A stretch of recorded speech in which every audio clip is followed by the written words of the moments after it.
ঠিক আছে। তো ডেরিভেটিভ শেষ, ইন্টিগ্রেশনের পার্ট। হ্যাঁ,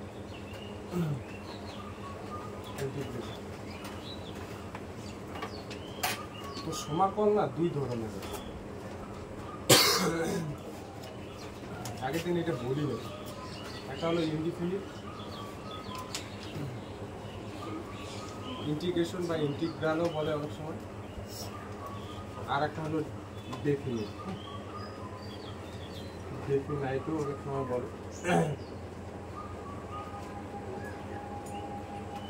তো এটা মানে হচ্ছে অনির্দিষ্ট অনির্দিষ্ট সমাকল,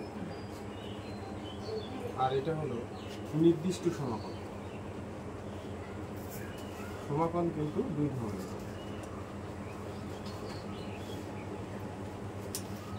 তো তার আগের দিন আমি বলছিলাম যে ইন্টিগ্রেশনটা পড়ার জন্য আমার কতগুলো জিনিস দরকার। এটা হলো ইন্টিগ্রাল কি,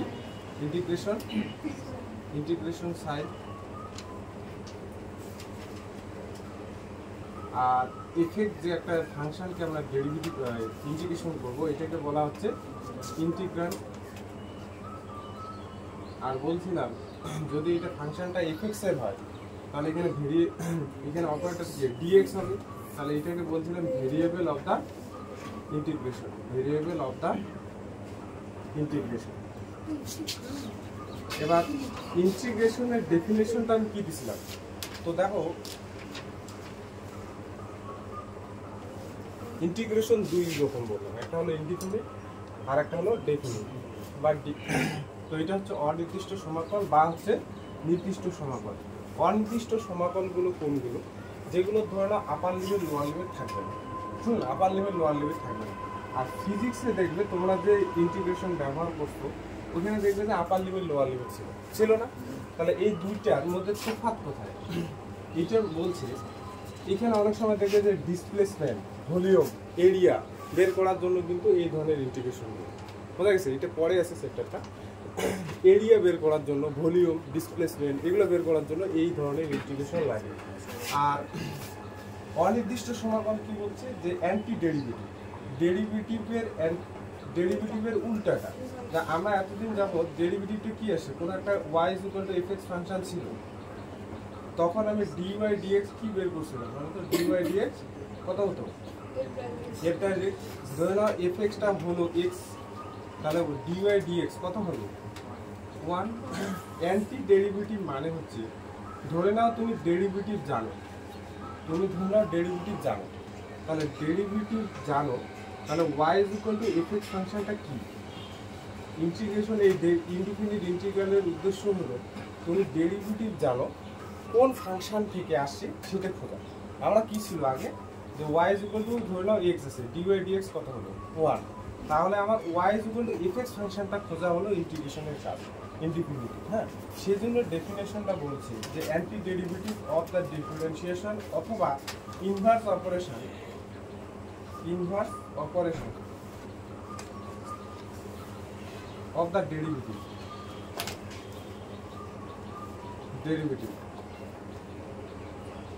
is called কি বলছিলাম ইন্টিগ্রেশন। তো এইটা মূলত অনির্দিষ্ট সমাকলনে আমরা ইউজ করি, ঠিক আছে। তার জন্য কতগুলো আমি সূত্র বলছিলাম, এত দূর অব্দি বলছিলাম না, হ্যাঁ এটাকে লিখে নিবে, লাগবে না এগুলো লিখে নিবে, লেখা আছে না সূত্রগুলো, না সূত্রগুলো আমি একটু বলি, আর যদি প্রয়োজন মনে করো ভিডিওটা আছে পরে দেখিনি। সূত্রগুলো খুব ইম্পর্টেন্ট। বলছে 1 নাম্বার ইন্টিগ্রেশনকে আমরা ডেরিভেটিভের ক্ষেত্রে আমরা কি করছিলাম, ddx অফ একটা যদি কনস্ট্যান্ট থাকে আর fx থাকে, তাহলে কনস্ট্যান্টটাকে আমরা বের করে fx ফাংশনটাকে কি করছিলাম ডেরিভেটিভ, ঠিক আছে।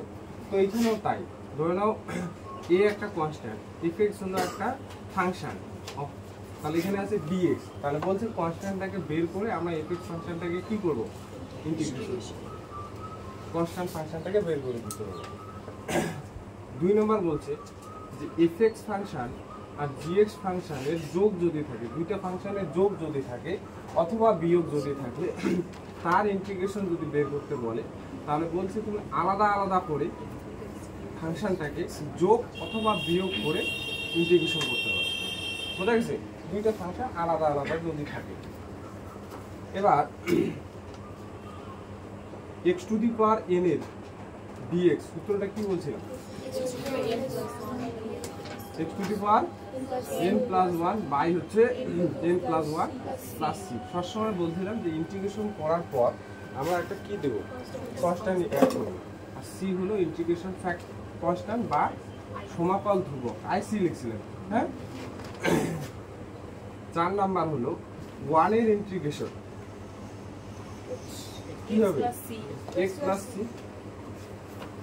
ইনভার্স অপারেশন বলতে কি বলছিলাম? এইটাকে ডেরিভেটিভ করব, এটাকে ডেরিভেটিভ করার পর ইন্টিগ্রেশন কাকে করছি সেটা খুঁজে পাওয়া যাবে, তাই না? সিটা কনস্ট্যান্ট, সি এর কনস্ট্যান্টের ডেরিভেটিভ করলে কি হবে? 0 হবে। আর x এর ডেরিভেটিভ করলে কত? 1।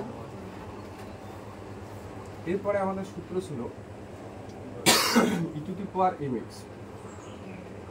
ইম্পর্টেন্ট সূত্রগুলো কি ছিল? e to the power mx by m plus c। তারপরে হচ্ছে a to the power mx। a to the power আর a টু দি পাওয়ারের মধ্যে তফাৎ কি বলো তো? a to the power mx by কি? m log a base e plus c। এটা ছিল। আচ্ছা, 7 নাম্বার 1 বাই x এর ইন্টিগ্রেশন কি হবে? লগ। এটা না মড x দিও তো বেশি প্রপার হয়, মড x দিলে। 8 নাম্বার হলো sin mx এর derivative integration minus cos mx by কি? m plus c। এগুলো ছিল।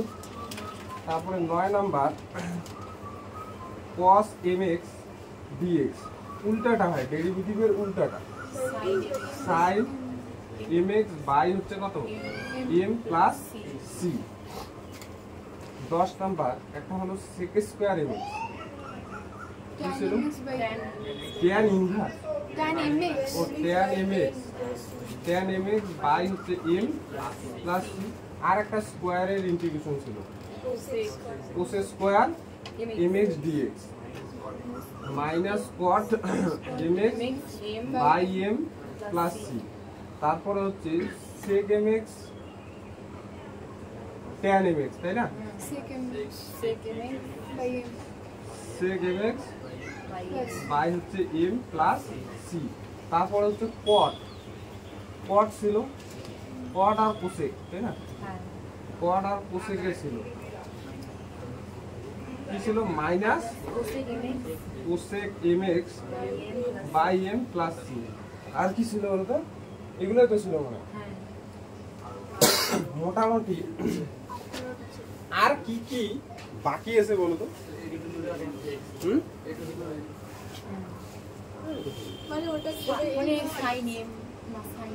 আচ্ছা, ইন্টিগ্রেশনের এই যে সূত্রগুলো যে আছে, এই সূত্রের আকারে আনলেই একমাত্র কিন্তু তুমি ইন্টিগ্রেশন করতে পারবে, অন্য আকারে থাকলে কিন্তু করতে পারবে না।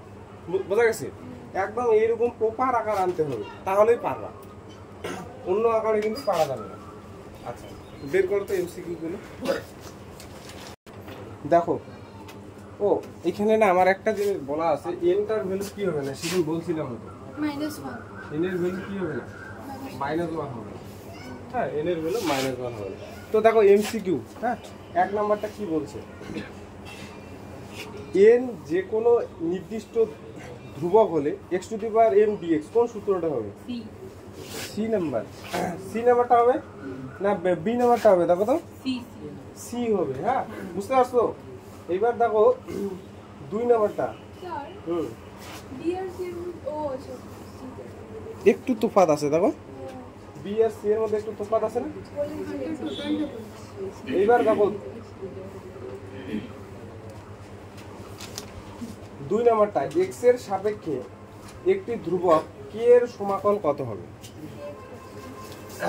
2 নাম্বারটা, হ্যাঁ, তাহলে 1 নাম্বার এমসিকিউটা হয়ে গেল। 1 নাম্বার এমসিকিউ কোন অপশনটা হলো? সি নাম্বার নাকি? মানে integration x to the power n dx ফর্মুলাটাই just x to the power n plus 1 by n plus 1 plus c, এখানে পাশে ব্র্যাকেট হচ্ছে n এর ভ্যালু মাইনাস 1 আর যাবে না। 2 নাম্বারটা দেখো, x এর সাপেক্ষে কাকে ইন্টিগ্রেশন করতে বলছে? তাহলে এখানে দেখো তো, এখানে dx দিব না dy দিব? x এর সাপেক্ষে, হ্যাঁ x এর সাপেক্ষে k এর কি বের করতে বলছে? ইন্টিগ্রেশন। তাহলে এটাকে i দিল, i is equal to integration i is equal to k dx, এটা বের করতে বলছে। x এর সাপেক্ষে এখানে অপারেটর বা এখানে কি দিব? dy দিব না dx দিব? dx দেব। তাহলে এখানে দেখো k তো কনস্ট্যান্ট, এই ফর্মুলা ইউজ হলো না, তাহলে k হলো কনস্ট্যান্ট, এটা বের হলো, ইন্টিগ্রেশন করে থাকবে। তাহলে ইন্টিগ্রেশন কোন ফর্মুলা পড়ে থাকবে? 4 নাম্বারটা। তাহলে 1 এর ইন্টিগ্রেশন কি হবে? Plus c। বুঝতে কি পারছো? হ্যাঁ, k ইনটু x এর মানে তো kx। বুঝছো রাইট? ও স্যার, kটা হচ্ছে ব্র্যাকেটে থাকবে, মানে x + c ব্র্যাকেটে থাকবে। কি? k ইনটু x + c হইতো না? না না না না, এটার ইন্টিগ্রেশন করার পর সিটা আলাদা, ঠিক আছে? এই যে দেখো না, হ্যাঁ 1 এর ইন্টিগ্রেশন করতে কত? এইটা না, ঠিক আছে? আচ্ছা করো। এবার দেখো 3 নাম্বারটার দিকে আসো। 3 নাম্বারটা দেখো, dy dx কত আছে? 6x। তাহলে y এর মান কত? তাহলে প্রদত্ত দেখো, কোন একটা ফাংশনের ডেরিভেটিভ দেওয়া আছে, dy dx কত? 6x। তাহলে আমাকে y ফাংশনটা খুঁজতে হবে। y ফাংশনটা কত যাতে করে তার dy dx টা 6x হয়। তো খুঁজবো কি করে? dy এদিকে লিখলাম আর এদিকে হচ্ছে 6x dx লিখলাম, ঠিক আছে? তো দুই দিকে ইন্টিগ্রেশন দেব, দুই দিকে, ঠিক আছে? দুই দিকে ইন্টিগ্রেশন দেব। তাহলে এই যে এখানে দেখো 1 dy কি হবে? তাহলে এখানে y হবে, কারণ এখানে দেখো dx যখন থাকতো ইন্টিগ্রেশন 1 dx কত হতো? কত হতো? x হতো। আর এইদিকে দেখো 6 হলো বের হলো কনস্ট্যান্ট, তাহলে ইন্টিগ্রেশন কাকে করব? শুধুমাত্র x কে। হ্যাঁ দুই দিকে আছে তো, দেখো তোমাদের উত্তরটা যেটা আছে না, দেখো কোনো কনস্ট্যান্ট জাতীয় জিনিস আছে নেই, সেজন্য আমরা উভয় দিকে কনস্ট্যান্ট দেব। তাহলে এই যে এইটা ফর্মুলা যেটা ইউজ হচ্ছে 6, আর দেখো x এর ইন্টিগ্রেশন কোন ফর্মুলা ইউজ হবে? দেখো তো, এক নাম্বারটা এই যে 3 নাম্বারটা, আগের দিনে 1 নাম্বার। আচ্ছা x to the power n, তাহলে দেখো n এর ভ্যালুটা এখানে কত? n এর ভ্যালুটা 1 না, সেজন্য কত হবে? x²/2। এবার দেখো y কত হচ্ছে? 3x²। তাহলে 3x², দেখো এইখান থেকে তুমি ডেরিভেটিভ করো, এটা পাবে না? dy dx কত হবে? 6x। আগে আমরা এটা ছিল, এটা বের করছি, এবার ডেরিভেটিভ আছে, আমরা y ফাংশনটা খুঁজবো, ঠিক আছে? 1 নম্বর সূত্রটা। 5 নাম্বারটার দিকে তাকাও, আমাদের কার ভ্যালু বের করতে বলছে বলো? cot² থিটা বলছে ইন্টিগ্রেশন cot² থিটা। তাহলে আই নাম দেই আমরা ইন্টিগ্রেশন যেটা, তাহলে cot² থিটা। তাহলে বলো এখানে cot² থিটা দিয়ে আমাদের কোনো কি ফর্মুলা আছে? আছে কি? নেই, কাজে এটা দিয়ে যাবে না ডাইরেক্ট। এটা আর ভেবো না যে এইরকম ফর্মুলা ফেলে দিলে x to the power a, তাহলে তো গেছে, বুঝতে পারলে? তাহলে আমার কি বললাম যে ইন্টিগ্রেশন করার জন্য প্রপার যে সূত্রগুলো আমার আছে সেই সূত্র অনুসারে আমার আনতে হবে, তারপর আমরা ইন্টিগ্রেশন করতে পারবো। তাহলে এখানে আমরা কি জানি? একটা ফর্মুলা জানি, ওটাকে স্কয়ার করে দিই। হ্যাঁ ওটাকে স্কয়ার করে দিব, cos² theta minus cot² theta is equal to কত হয়? 1 হয়। তাহলে cot² থিটাকে কি লেখা যাবে? দেখো তো, এটাকে লেখা যাবে 1 মাইনাস না, cos² theta minus 1 d theta, ঠিক আছে?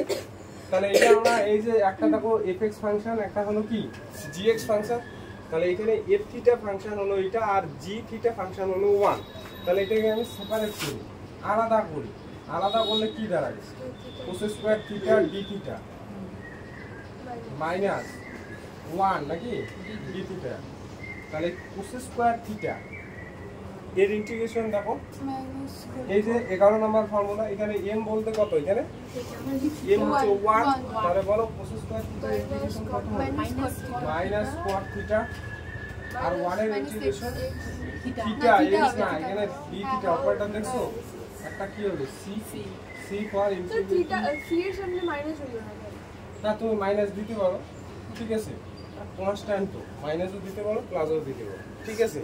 উত্তরটা যেহেতু প্লাস সি দিয়েছে, আমরা প্লাস সি লিখবো, কনস্ট্যান্ট তো। D number. তাহলে দেখো এই যে 6 নাম্বারটা কি বলছে, সাইন স্কয়ার এক্স ডিএক্স সমাকলের মান নির্ণয় করার জন্য যে সূত্রের সাহায্য নেওয়া হয় তা হবে একদম cos 2x। কেন বলো তো? ওই যে উত্তর থেকে বললে না এমনি আইডিয়া করে 2 sin square x dx আগের দিন আমি এই এক্সাম্পলটা করাইছিলাম না, হ্যাঁ sin স্কয়ার x dx যদি শুধু sin x থাকতো, হ্যাঁ, তাহলে ফর্মুলা তাহলে একদম কোন ফর্মুলা ইউজ হতো? একদম 8 নাম্বারটা মাইনাস cos x হতো। যেহেতু স্কয়ার আছে এটা ফর্মুলাও যাবে না, কারণ আমরা আগের দিন দেখছি যদি এই ফর্মুলা ইউজ করি তার অ্যান্টি ডেরিভেটিভ কখনোই sin স্কয়ার x হয় না, দেখছিলাম আমরা। তাহলে সেজন্য আমাদের কি করা দরকার? একটা 2 নেওয়া দরকার, এবং এখানে দেখো 2 sin square x dx, 2 sin square x dx করলে আমাদের কি হবে? 1 মাইনাস cos 2x। তোমাদের জাস্ট দেখতে বলছে যে sin স্কয়ার x এটাকে যদি আমি ইন্টিগ্রেশন করতে চাই বা এর ভ্যালুটা যখন বের করতে চাই তো কোন সূত্রের আমার প্রয়োজন পড়বে? cos 2x। বোঝা গেছে? কারণ এখন আমরা ইন্টিগ্রেশন করতে পারবো। তো তোমরা যদি ডাইরেক্ট এখানে করো না তবু হবে, যেমন এই অঙ্কটা আলাদা আলাদা না করে একবারে যদি করো তাহলে দেখো তো 1 এর ইন্টিগ্রেশন করলে কত হবে? x মাইনাস এটা করলে কত হবে বলো? cos 2x এর ইন্টিগ্রেশন কত? sin 2x by 2। একদম ইন্টিগ্রেশন করার শেষে লাস্টে কত দিবে? c দিবে। তুমি এখানে সেপারেট করেও কিন্তু করতে পারো, আলাদা করেও করতে পারো, হ্যাঁ, 1 এর একবার cos x এর একবার cos 2x এর একবার। তো আমাদের এইটার রেজাল্ট চাইনি, আমাদের যা বলছে এইটাকে ইন্টিগ্রেশন করার জন্য বা রেজাল্টটা আনার জন্য কোন সূত্রের প্রয়োজন পড়বে। বোঝা গেছে? তাহলে কোন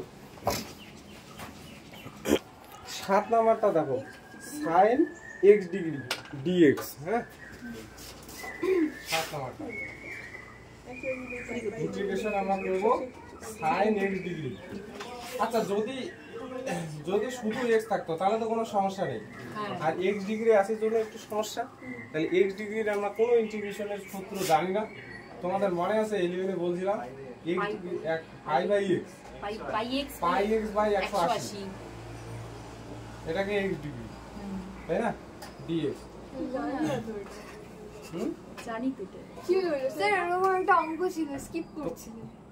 স্কিপ করছি, হ্যাঁ স্যার, স্কিপ করে দিছি। হ্যাঁ স্যার করেন। x ডিগ্রি মানে মনে রাখবে যে পাই x বাই এটাকে কত বলো তো? 180। রেডিয়ানে কি? হ্যাঁ, রেডিয়ানে ডিগ্রি ছিল না, ষষ্ঠিক পদ্ধতি, ওইখানে আছে। টেনে দেবে। 10 এ না 11 এ ছিল, এটা পড়াইনি। জাস্ট মনে রেখো। তাহলে দেখো সাইন কোন ফর্মুলায় বসছে বলো? cos ওই যে 8 নাম্বারটা। তাহলে m বলতে কত এখানে? Pi by 1 pi by pi 180। By এখন অনেকে ভাবে পাই মানে তো 180 আর এর নিচে আছে 100, দিব কেটে কাটবো না, ঠিক আছে, এটা কাটা যাবে না। তাহলে এটা কত হবে formula? Minus cos pi by 1 cos pi pi x by 180 নিচে হবে পাই বাই 180। পাই বাই 180 এবার প্লাস c হলো। এই যে এই ফর্মুলা ইউজ হলো। তাহলে এইবার এইখানে দেখো মাইনাস 180 নিচে পাই লেখা যায় cos, আর এটাকে আবার x ডিগ্রি লেখা যায়, কারণ আমাদের অ্যানসারটা দেখো ডিগ্রি দিয়ে আছে, তাই না। c ফর ইন্টিগ্রেটিভ কনস্ট্যান্ট অথবা সমাকল ধ্রুবক। সি নাম্বার কিছু কি বুঝতে পারলে? C number C number. এখন অপশনে খুঁজে পায় না, তো কি দরকার ছিল করার? ও ডি নাম্বার। আচ্ছা দেখো এবার হচ্ছে 8 নাম্বারটা। 8 নাম্বারটা কি আছে বলো তো?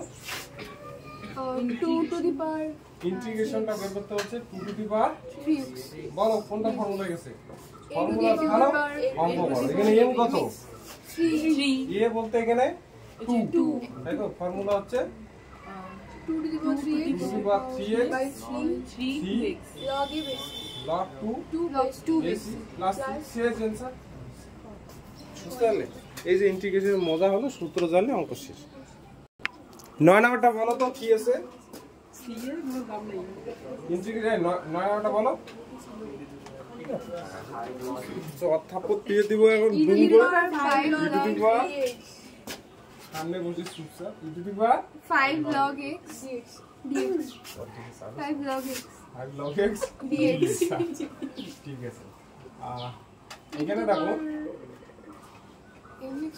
এখানে 5 টা লগের সূত্র অনুসারে দেখো তো এইভাবে লেখা যায় লেখা যায় কারণ m log x আমরা একটা ফর্মুলা শিখছি না এটা ব্যাক ক্যালকুলেশন মানে বললাম এমটা যদি সামনে থাকে m এর পাওয়ারের উপরে উঠে যায় এটাকে x to the power 5 dx লেখা যায় এখন বলবে কেন লগ শিখাই নেই তোমাদের শেখাই নেই 11 এ আচ্ছা p ধরে নাও log x ধরে নাও log x p x কি হয় জানো e to the power p হয় কেন বলো তো e to the power p হয় কারণ হলো log যদি উভয় দিকে নেই উভয় দিকে যদি log নেই তাহলে দেখবে এদিকে হচ্ছে log x আর এদিকে উভয় দিকে log নিলে কি হবে log x আর এদিকে কি log e to the power p তাহলে এই ফর্মুলা অনুসারে p সামনে আসবে log p আর log e হচ্ছে 1 সেজন্য p পড়ে থাকবে দেখো x তাহলে কি হলো e to the power p হলো এবার p মানে কত আবার p মানে কত ধরছি log x তাহলে দেখো e to the power log x কি হলো x হলো বোঝা গেছে e to the power log x x হলো এবার যদি আমি বলি যে 2 log x যদি p হয় তাহলে এইখানে দেখো log এই ফর্মুলা অনুসারে কি হবে x স্কয়ার কি p এবার এই যে এখানে দেখো এইটা ফর্মুলা আর এইটা ফর্মুলা সেম না log x p তাহলে x স্কয়ার এখানে কত লেখা যাবে e to the power p তাহলে x স্কয়ার কি হলো বলো তো e to the power 2 log x বুঝতে কি পারছো এটা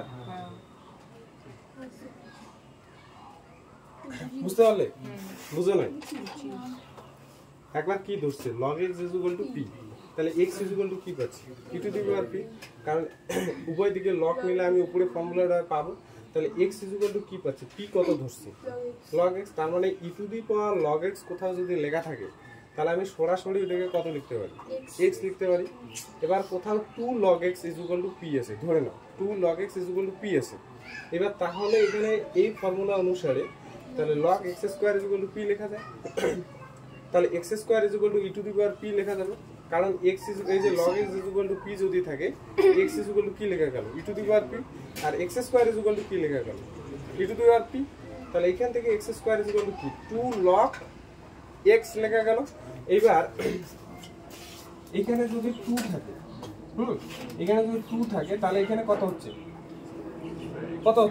x স্কয়ার এবার যদি এখানে 5 থাকে তার মানে বুঝতে হবে এই জায়গাটা লক্ষ্য করবে এই জায়গাটা এখানে প্লাস log x এর পাওয়ার যেটা থাকবে e এর পাওয়ার এখানে প্লাস আকারে থাকতে লাগবে log x টু দি পাওয়ার 5 সেটা কত হয়ে যাবে বলতো x টু দি পাওয়ার 5 এবার যদি এরকম থাকে e to the power minus log x কত minus x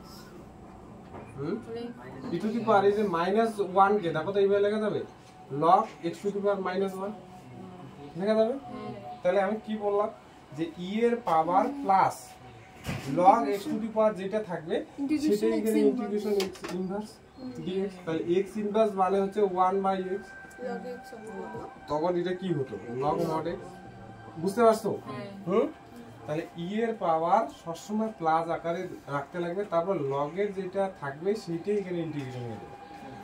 তাহলে এই যে ফর্মুলাটা হলো এটা। তাহলে বলো x টু দি পাওয়ার 5 এর ইন্টিগ্রেশন কত হবে? x to the power 6/6 x to the power 6/6 plus কত? বুঝতে পারছো? আচ্ছা 10 নম্বরটা দেখো, 10 নম্বর। হ্যাঁ 10 নম্বরটা বেশিরভাগই অনেকে ভুল করে। 10 নম্বরটা দেখি কি করছো। 10 নম্বরটা দেখো কি আছে বলো তো? Integration x square plus 1 by x square plus 1 by কত? x dx। তো ভিতরের এইটাকে আলাদা করো, আলাদা করলে কি হবে বলো তো? x প্লাস 1 বাই x হবে কি না? তাহলে দেখো এবার আমি এটাকে এখন আলাদা করতে পারি, মানে x dx plus 1 by x dx হলো। x এর ইন্টিগ্রেশন কত হবে বলো? কোন ফর্মুলায় গেছে? স্যার যে 3 নাম্বার। তাহলে এটা কত হবে? x square by 2। আর এখানে লগ। এখানে অনেকে কি করে বলো তো? এখানে দেখো অপশনগুলো যেগুলো দেওয়া আছে না, একটা দেখো শুধু x আছে, একটা মড x আছে। তো মড xটা প্রপার, হ্যাঁ এইটা হবে। বুঝতে পারলে? মড xটা হলো প্রপার। সি কিন্তু আমি লিখছি না, সিটা কিন্তু লিখতে হবে ইন্টিগ্রেটিং কোর্সটা। তোমাদের লেখা কিন্তু একটু ভুল আছে ওই জায়গায়। তাহলে এখানে দেখো বলছে কি একটি অপেক্ষকের অন্তর্বলজ দেওয়া আছে। তাহলে এফএক্স অপেক্ষকটা কত? মানে এইখানে কোশ্চেনটা দেওয়া আছে এরকম যে y = fx যদি একটা ফাংশন হয়, তাহলে তার ডেরিভেটিভ dy dx টা = f'(x). এখানে f'(x) টা দেওয়া আছে কত? √x। তাহলে এবার বলছে যে fx টা কত? বুঝতে কি পারছো? fx টা কত এটা খুঁজতে বলছে। y = fx একটা ফাংশন, তার ডেরিভেটিভ মানে f'(x) টা √x আছে। তাহলে বলছে যে fx টা কত? তো আমরা ডেরিভেটিভ থেকে ইন্টিগ্রেশন একটু আগে করলাম একটা অঙ্ক। কয় নাম্বার এটা? 11। তাহলে প্রদত্ত কি আছে বলো তো? dy dx কত আছে? √x। তাহলে এইদিকে y ফাংশনটা dy কে রাখলাম, আর এইদিকে হচ্ছে √x dx কে নিয়ে গেলাম। x এর ফাংশন এর dx নিয়ে গেলাম। এবার উভয় দিকে আমি ইন্টিগ্রেশন দিলাম। তাহলে x √x মানে x টু দি পাওয়ার কত? Half dx। ঠিক আছে? তাহলে এখানে হলো y = এটা কোন ফর্মে গেছে বলো? x to the power n হ্যাঁ x to the power n x to the power 3/2 এখানে হচ্ছে n প্লাস 1, তাই না? n plus 1। এখানে দেখো একটা যেহেতু উত্তরে c আছে, c দিয়ে দিলাম। আছে না c? তাহলে এখানে কি আছে দেখো, এখানে হচ্ছে 3/2 নাকি? তাহলে 2/3 হলো, উল্টে গেল। আর এখানে x to the power 3/2 plus c। তাহলে এইটাই কিন্তু হচ্ছে ফাংশনটা। তাহলে এইটাই হলো ফাংশনটা। কনসেপ্টের ভুল ওইটা দেখে নিছো, ইন্টিগ্রেশন করে দিছো। মোটামুটি একের গুলো শেষ। এবার দুইয়ের গুলোর দিকে তাকাও একটু। এবার আমাদের যেগুলো পড়া প্রয়োজন সেগুলো হলো 2 এর 18 নাম্বারটা। 18 নাম্বারটার দিকে তাকাও। না ছিল না, আমি তবু পড়াচ্ছি, কারণ আছে। 18 নাম্বারটা দেখো, এগুলো করবে ছোট ছোট অঙ্ক তো। স্যার 2 এর আজকে 17 নাম্বারটা করাই দিবেন তো? প্রতিটি প্রশ্নের মান 2। হ্যাঁ যেগুলো অঙ্ক একটু করতে লাগবে সেগুলো বড় বড় অঙ্ক যাইতে গেলে ছোট ছোট অঙ্ক দিয়ে যেতে হবে। আর একবারে বড় অঙ্ক বোঝানো মুশকিল হয় ছোটগুলো যদি না জানো। তাহলে কি আছে দেখো 18 নাম্বারটা মান নির্ণয় করতে বলছে। Integration e to the power 3 log x dx আছে। তাহলে মান নির্ণয় করতে বলছে, মানে হচ্ছে ইন্টিগ্রেশনের ভ্যালুটা নির্ণয় করতে বলছে। তার 18 নাম্বার ইন্টিগ্রেশন সাইন দিয়ে দিলাম। তাহলে বলো কি আছে? e to the power 3 log x। তাহলে বলো এখানে কাটা কৌশল কি করব? স্যার এই যে log x কিউব হবে, সিটাকে আমি কি এখানে নিয়ে যাই? হ্যাঁ dx। তাহলে এখানে কি লেখা যাবে বলো? Sir x cube dx dx।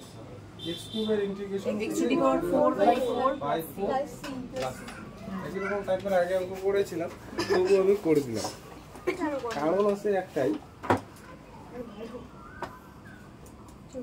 19 নাম্বারটা দেখো, 19 নাম্বারটা integration e to the power 5x minus 2 e to the power 3x plus 3 by হচ্ছে e to the power x এর বলছে ইন্টিগ্রেশন বের করতে। তাহলে 19 নাম্বারটা integration e to the power 5x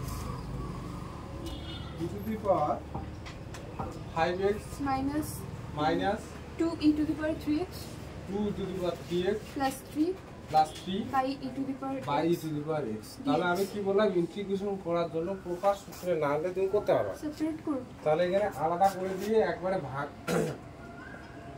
তাহলে e টু দি পাওয়ার দেখো 5x এর নিচে কত লেখা যাবে e to the power x minus একবারে 2 e to the power 3x by একবারে করলে করতে পারো, কিন্তু আমি ভেঙে ভেঙে প্রথমে করাচ্ছি 3 by e to the power x আলাদা করে লেখা যায়। এবার লিখে যদি আমি সূচক ইউজ করি তাহলে বড় উপরে কত হচ্ছে e to the power 4x 5x থেকে একটা x বাদ, 4x তাহলে e to the power 4x minus 2 কত হবে e to the power 2x plus 3 e to the e to the power minus x। তাহলে লিটন বলো প্রথমটা কোন সূত্র ইউজ হবে? x to the power n dx। এই যেটা 5 নাম্বারটা সূত্রে দেখতে পাচ্ছেন না, কোন অস্ত্র ইউজ করবে ওইটা জানে না। আমি দিছি ছুরি বন্দুক দিয়ে গুলি দিচ্ছি দেখো n তাহলে দেখো এটা ই আছে না, e to the power অস্ত্রগুলো বুঝতে হবে, অস্ত্র চালনা শিখতে লাগবে। হ্যাঁ বোম মেরে দিলে হবে যেখানে সেখানে। আচ্ছা বলো কি হবে তাহলে n কত 4 e to the power 4x by e to the power 4x by কত 4 minus 2 e to the power 2x e to the power 2x by কত 2 এটা বলো তো 3 e to the power minus x Minus by x? 1 minus 1 হবে, হ্যাঁ, minus এখানে m কত সমস্ত কিছু করার পর c হবে। হ্যাঁ তাহলে কি পাচ্ছি e to the power 4x by হচ্ছে 4, এখানে হচ্ছে minus e to the power 2x minus 3 e to the power minus x plus c for integrating constant বা ইন্টিগ্রাল কনস্ট্যান্ট বা সমাকল ধ্রুবক। 20 নাম্বারটা দেখো ইম্পর্টেন্ট অঙ্ক, এরকম টাইপের গুলো দিতে পারে। আমি এটাই দিছিলাম। কি আছে বলো তো 20 নাম্বারটা, এটা দিয়ে অঙ্ক, এরকম টাইপের অঙ্কগুলো একটু বেশি পছন্দসই। e to the power 5x e to the power 5x 5x plus e to the power 3x e to the power 3x by e to the power x e to the power x। plus e to the power minus x তাহলে দেখো dx এটা তো আর separate করা যাবে কি আগেরটার মতো যাবে? যদি একটা থাকতো তাহলে যেত, ধরে নাও এইটা আছে তখন আমরা সেপারেট করে দিতাম। এটা তো দুইটা আছে কি করে সেপারেট করব? আচ্ছা কিন্তু একটা কায়দা আছে দেখো e টু দি পাওয়ার দেখো তো এটা 4x into e to the power x লেখা যায়, যোগ করলে কত হবে? 5x হ্যাঁ আর এটাকে দেখো e to the power 4x into e to the power minus x লেখা যায় 3x কায়দা করে e to the power x plus e to the power minus x এখানে লিখলাম dx। এইবার উপরে কমন কি যায় e to e the to the power power 4x, তাহলে পরে থাকবে e to the power x plus e to the power minus x, নিচে দেখো e to the power x plus e to the power minus x dx। তাহলে এটা কাটবে, তাহলে এখানে পরে থাকবে e to the power 4x dx। তাহলে এটার ইন্টিগ্রেশন কত e to the power 4x by 4 4x by হচ্ছে প্লাস c ফর। আমি যদি কোথাও ভুল করে c নাও লিখি এটা তোমরা ইংরেজিতে লিখো না, হ্যাঁ আইসি সমাকল ধ্রুবক লিখো। আইসি মানে আবার কি? সমাকল সমাকল ধ্রুবক, বা ইন্টিগ্রেশন ইন্টিগ্রেটিং কনস্ট্যান্ট বা ইন্টিগ্রেশন কনস্ট্যান্ট। 27 নম্বর অঙ্কটা দেখো তো ইন্টিগ্রেশন কি আছে বলো তো 2 tan x 2 tan x by 1 plus tan square by 1 plus tan square. বলো এটা করব কি করে, কোন ফর্মুলায় বসছে? ও 1 plus নিচেটা তো sec square একদম এটা হচ্ছে sin 2x এর ফর্মুলা। হ্যাঁ তো তো কি লিখলাম? আচ্ছা লিখলাম এটা, যেহেতু এটা ডাইরেক্ট আমরা আমি ইন্টিগ্রেট বললাম করতে হ্যাঁ তো হ্যাঁ তো আচ্ছা আচ্ছা minus sin minus 2x integration কি হবে বলো? minus cos x by minus cos 2 cos 2x by কি 2 প্লাস প্লাস বাস হয়ে গেল। তুমি বলছো হ্যাঁ তো আচ্ছা দেখো 35 নাম্বার অঙ্কটা, হ্যাঁ 34 নাম্বারটা করো তো। 34 নাম্বারটা এটা সেপারেট করে দিবে। 34 নাম্বারটা, হ্যাঁ 34 নাম্বারটা করো, এটা সেপারেট করে দিয়ে করবে, হ্যাঁ। সো 35 নাম্বারটা আর 36 নাম্বারটা আমি করে দিচ্ছি। 35 নাম্বারটা দেখো তো কি আছে। বল 35 নাম্বারটা 6 square x by cos x square 6 square x by cos x square x cos square. z আচ্ছা 6 স্কয়ার x কে দেখো 1 by cos square x cos square x লেখা যায়, আর এটাকে 1 by sin square x। tan square x তাহলে দেখো উপরে যাচ্ছে sin স্কয়ার, এটা তো ফর্মুলাই আছে নিচে যাচ্ছে কি cos স্কয়ার। tan square এটা তো ফর্মুলা তাহলে এটা কি হবে বলো, tan square tan square x formula আছে tan স্কয়ার x এর। না তাহলে আমরা জানি sec square x minus tan square x কত হয় 1 হয় না। তাহলে এখান থেকে বলো এটাকে আলাদা করব, sec square x square x sir minus 1 dx। আর এটা কাজ করতে পারতাম না ঠিক আছে। উপরে নিচে তো দুটোই তো ফর্মুলা হুম উপরে sec square x dx নিচে cos square x dx আছে না? এরকম কোন ফর্মুলা আমরা শিখছি? কেন ইন্টিগ্রেশন যেহেতু এফএক্স, ক্লাসে শোনো ডিভাইড হয়ে যায় আমি একটু বলি, ইন্টিগ্রেশন এফএক্স ডিএক্স যদি এরকম কোনো ফাংশন থাকে তাহলে উপরে ইন্টিগ্রেশন নিচে ইন্টিগ্রেশন এইভাবে করা যায় না। বোঝা গেছে তোমার ব্যাপারটা? আমি বুঝতে পারছি এটা লিমিট না, এটা কি ইন্টিগ্রেশন। ইন্টিগ্রেশন এফএক্স ডিএক্স যদি দুইটা ফাংশন থাকে তো আলাদা আলাদা উপর নিচ করে করা যাবে না। একমাত্র দেখো যোগের আর বিয়োগের ক্ষেত্রে করা যাবে, ভাগ আর গুণের ক্ষেত্রে করা যাবে না। বোঝা গেছে? ভাগ আর গুণের ক্ষেত্রে কিন্তু করা যাবে না। সেই জন্য আমরা করতে পারবো না। তুমি বলতে যাচ্ছ যে উপরে ইন্টিগ্রেশন নিব নিচে ইন্টিগ্রেশন, এটা লিমিট না, এটা ইন্টিগ্রেশন। তাহলে এখানে বলো sec স্কয়ার x এর ইন্টিগ্রেশন কি হবে? tan x স্কয়ার x আর 1 এর integration x minus x plus c গোটাটা হয়ে গেল প্লাস কি c, এটা অ্যানসার। আচ্ছা 36 নাম্বার শোনো ভালো করে, 36 নাম্বার অঙ্কটা, হ্যাঁ 36 নাম্বার অঙ্কটা কি বলছে, যে বক্রের x, y বিন্দুতে dy dx is equal to 2x square minus 3 তাদের সমীকরণ নির্ণয় করো। এটা অ্যাকচুয়ালি ট্যানজেন্ট আর নরমাল মানে হচ্ছে স্পর্শক অভিলম্বের একটা চ্যাপ্টার। তো কি বলছে যে এরকম একটা যে কোনো বক্র ধরে নাও, এটা একটা বক্র, এই বক্রের x, y এটা হলো একটা বিন্দু, এটা হলো y is equal to সেই fxটা ধরে নাও, y is equal to সেই fxটা মানে বক্রটা। আমি আসবো ট্যানজেন্ট নরমাল যখন পড়াবো তখন আরো বিস্তারিত আমি বলবো। ধরে নাও এটা y is equal to fx একটা বক্র, সেই বক্রের x, y বিন্দুতে, হ্যাঁ x, y বিন্দুতে কি বলছে এখানে বলো তো, নতিটা বলে দিছে, dy dx টা কত বলে দিছে 2x স্কয়ার মাইনাস 3 বলছে সেই বিন্দুতে নতিটা এত হলে বলছে y is equal to fx যে ফাংশনটা সেই ফাংশনটা নির্ণয় করো। তার মানে তোমাদের এখানে প্রদত্ত আছে কি, এইটাকে বলা হচ্ছে, এই যে এটাকে বলা হচ্ছে ট্যানজেন্ট। কোনো একটা বিন্দুকে স্পর্শ করে x অক্ষের উপর যেটা থাকে সরলরেখা সেটাকে ট্যানজেন্ট মানে স্পর্শক,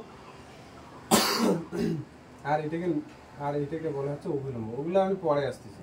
তাহলে বলছি এটা ট্যানজেন্ট, এই বিন্দুতে x, y বিন্দুতে স্পর্শ করে x অক্ষের উপর এখানে কাট করছে, তাহলে এই বিন্দুতে এর যে নতিটা dy dx টা সেটা বলছে কি 2x স্কয়ার মাইনাস 3।